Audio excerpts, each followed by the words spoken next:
ကျွန်တော်တို့ business analysis နဲ့ data analysis ဆိုတဲ့ဒီနယ်ပယ်နှစ်ခုဟာတူမလို့လို့မတူသလိုလိုနဲ့ကျွန်တော်တို့ရှိတာတွေကိုတွေ့ရတာများပါတယ်အဲ့တော့ဒီဗီဒီယိုလေးမှာတော့ကျွန်တော်တို့ကဒီနယ်ပယ်နှစ်ခုရဲ့အဓိက tools တွေလိုအပ်တဲ့ skill set တွေသူတို့ရဲ့ကြည့်တဲ့ရှုထောင့်နဲ့သူတို့ဖြည့်ရှင်းတဲ့နည်းလမ်းလေးတွေကိုကျွန်တော်တို့ compare and contrast ပေါ့နော်ဒီနှိုင်းယှဉ်လေ့လာကြမှာဖြစ်ပါတယ်အဲ့တော့မတူတာတွေများတာလည်းကျင်းသေးပါတယ်ကျွန်တော်တို့မတူညီတဲ့နေရာတွေမှာဆိုရင်လည်းဒီမတူညီတဲ့ဒီ different tool sets တွေကိုကျွန်တော်တို့ကြည့်မယ်ပြီးတော့နောက်တစ်ခါကျရင်လိုအပ်တဲ့ skills တွေကလည်းတစ်ခုနဲ့တစ်ခုမှာသူတို့ရဲ့အခြေပြုထားတဲ့ပုံစံလေးတွေကမတူတာကိုလည်းကျွန်တော်တွေ့ရမှာဖြစ်တယ်ဒါပေမဲ့ဒီနှစ်ခုလုံးကတော့ကျွန်တော်တို့ဘာကိုအာရုံစိုက်နေကြလဲဆိုရင်เนาะကျွန်တော်တို့ဒီ data driven business decision making ဆိုတဲ့အပိုင်းမှာသူတို့နှစ်ခုလုံးကနေပြီးတော့အာရုံစိုက်ပြီးတော့ဒီလုပ်ငန်းတွေအောင်မြင်ဖို့အတွက်ကိုပုံမတိကျတဲ့အဖြေတွေကိုဖြည့်ပေးနိုင်တဲ့နေရာမှာတော့ဒီနယ်ပယ်နှစ်ခုလုံးကိုကျွန်တော်တို့အတူတူပူးပေါင်းပြီးတော့အသုံးချရမှာဖြစ်ပါတယ်အဲ့တော့ကျွန်တော်ပထမဆုံးအနေနဲ့ business analysis ပေါ့နော် business analysis ကတော့ကျွန်တော်တို့ကလူတွေနောက်တစ်ခါကျတော့ process တွေနောက်တစ်ခါကျတော့ဒီ business problems တွေကိုသူကအဓိကအာရုံစိုက်ပြီးတော့သူ့ရဲ့ရှုထောင့်ကိုကြည့်ကြမယ်ပေါ့နော်ဒါပေမဲ့ data analysis ဘိုင်းမှာဆိုရင်တော့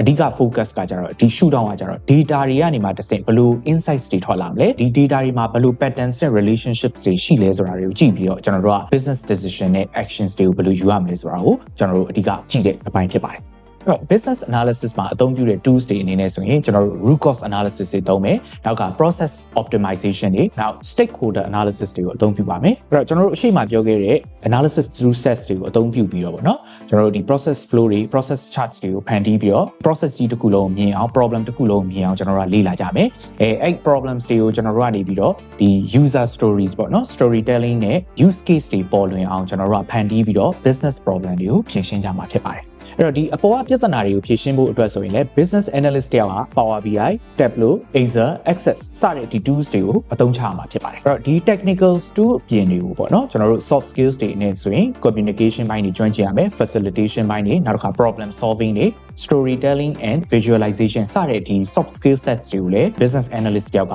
ပိုင်နိုင်ကျွမ်းကျင်ရမှာဖြစ်ပါတယ်သူရဲ့အဓိက key role ကဒီလူတွေနဲ့ဒီ processes တွေကိုကျွန်တော်တို့ဖြည့်ရှင်းရတဲ့ issue ဖြစ်လာပါလိမ့်မယ်အဲ့တော့ဒီ data analyst တယောက်အတွက်အရေးကြီးတဲ့ဒီ skill set တွေပေါ့နော်သူအနေနဲ့ဘာတွေလိုအပ်မလဲဆိုရင် data တွေကိုသူ clean လုပ်နိုင်ရမယ် data တွေကို organize လုပ်နိုင်ရမယ်အဲ့တော့ဒီ organize လုပ်ထားတဲ့ data တွေကို meaningful ဖြစ်တော့ patterns တွေ trends တွေပေါ်အောင် relationship တွေပေါ်အောင်အနေနဲ့သူအနေနဲ့စူးစမ်းရမှာဖြစ်ပါတယ်အဲ့တော့ဒီအတွက်ကိုသူအနေနဲ့ဒီ programming တို့ statistical knowledge တွေအများကြီးကိုအသုံးချရမှာဖြစ်ပါတယ် data analyst တယောက်အနေနဲ့လည်း business analyst လို့ပါပဲသူလိုတဲ့ tools တွေဆိုရင်လည်းကျွန်တော်တို့ Power BI တို့ Tableau တို့နောက်တစ်ခါ Access တို့ Excel တို့ဒါအပြင်ကျွန်တော်တို့ကဒီ programming language တွေဖြစ်တဲ့ Python R နောက်တစ်ခါကျတော့ SQL ဆိုတဲ့ဒီ database ပိုင်းဆိုင်ရာ skill sets တွေကိုလည်းသူ့အနေနဲ့များစွာလေ့လာမှာဖြစ်ပါတယ်အဲ့တော့ data analyst တယောက်အနေနဲ့ကတော့သူ့ရဲ့ focus ကဘယ်နေရာတွေဖြစ်လာမလဲဆိုရင် data တစ်ခုကို insights ပြောင်းနိုင်ရမယ်ဒီ insights တွေကိုပေါ်လွင်အောင် dashboard တွေဖန်တီးမယ်အဲ့ dashboard တွေကမှတစ်ဆင့်ကျွန်တော်တို့ကဒီ business action business decisions တွေကိုဘယ်လိုလုပ်ရမလဲဆိုတာကို